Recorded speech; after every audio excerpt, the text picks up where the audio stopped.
আজি এয়া দুপৰীয়া সাজৰ কাৰণে ৰেডি কৰি আছোঁ।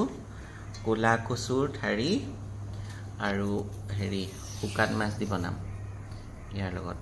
কোনে কোনে খাইছে জনাব দেই কমেণ্টছত। আৰু ক'লা কচু খালে কিমান ভাল আপোনালোকে জানি।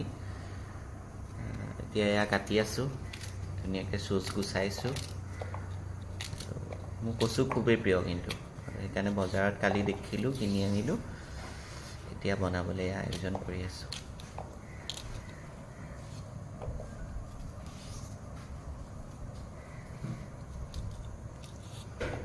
আৰু দেখুৱাম কেনেকৈ বনাইছোঁ, কি কৰিছোঁ দেখুৱাম। এতিয়া খালি আয়োজন কৰি আছোঁ।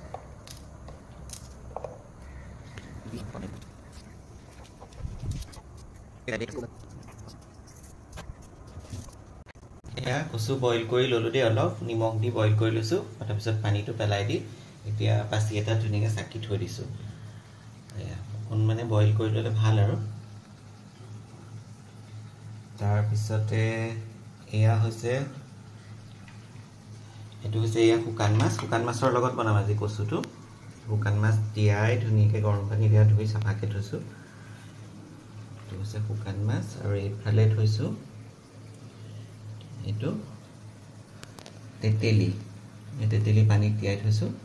এইখিনি মোহাৰি পেলাই তাত দিম, কচুত দিম মানে তেতেলীটো। আৰু এইফালে থৈছোঁ এয়া নহৰু, পিঁয়াজ, জলকীয়া। এইকেইটা কাটি মেলি ৰেডি কৰি থৈছোঁ, বনাম। তাৰপিছত আপোনালোকক দেখাম। এতিয়া লাও ভাজিও কৰিছোঁ। আজি দুপৰীয়া সাজত লাও ভাজিও আছে। লাও আলু এনেকৈ অকণমান ভাজিছোঁ। লাও ভাজি বহুত ভাল লাগে খাই। আৰু আছে, আৰু কি বনাম দেখুৱাম। মৰিচা শাকো আছে, সেয়াও দেখুৱাম বাৰু বনাই হোৱাৰ পিছত। বনাই হৈ গ'ল দেই আজি দুপৰীয়াৰ খানা। এইটো হ'ল অথনি দেখুৱাই আছিলোঁ যে, এইটো ৰেডি হৈ গ'ল। বনোৱাটো নেদেখুৱালোঁ আৰু কেনেকৈ বনালোঁ। খালি ইয়াত শুকান মাছ দিলোঁ, তেতেলী দিলোঁ।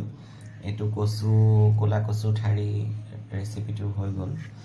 ৰেচিপিটো কেনেকৈ বনাইছোঁ নেদেখুৱালোঁ আৰু চবেই জানে। তাৰপৰা এইটো লাও ভাজি দিয়া, আৰু এইটো মৰিচা ভাজি। তাৰপিছত এইটো হ'ল প্ৰসাদৰ মগু। প্ৰসাদৰ যিটো প্ৰসাদত মগু দিয়ে, সেইটো ভালকৈ ধুই বাকলি গুচাই এইটো ঔটেঙাৰ লগত বনাইছোঁ। বঙালী ধনিয়া দি দিছোঁ। তাৰপৰা এয়া হ'ল আজি আমাৰ দুপৰীয়াৰ খানা। সেয়াই কৰোঁ আৰু শ্বুটিং টুটিং নাথাকিলে এনেকৈ বনাই মেলি ভাল লাগে। সেইটোকে আপোনালোকৰ লগতো শ্বেয়াৰ কৰি দিওঁ অলপ। এয়া আজি দুপৰীয়াৰ এবিধ, দুবিধ, তিনিবিধ, 4বিধ খাদ্য আজি দুপৰীয়াৰ খানাটো অকণমান ভাল হ'লে ভাল লাগে, হয় নাই? গতিকে কেনেকুৱা দেখিছে জনাব। লোভ লাগিছে যদিও জনাব, এদিন খাবলৈ আহি যাব। সেয়াই আজি দুপৰীয়াৰ খানা। দেখুৱালোঁ, অলপ লোভ লগালোঁ। আপোনালোকেও বনাই খাব। আপোনালোকে খাই চাগে বাৰু, এনেকৈ এবাৰ খাই চাব, ভাল লাগিব। এয়া ভাত খাবলৈ লৈছোঁ। ক'লা কচুৰ ঠাৰি দি বনাই লগত শুকান মাছ। এয়া এনেকৈ এতিয়া এনেকৈ লৈ ল'ব।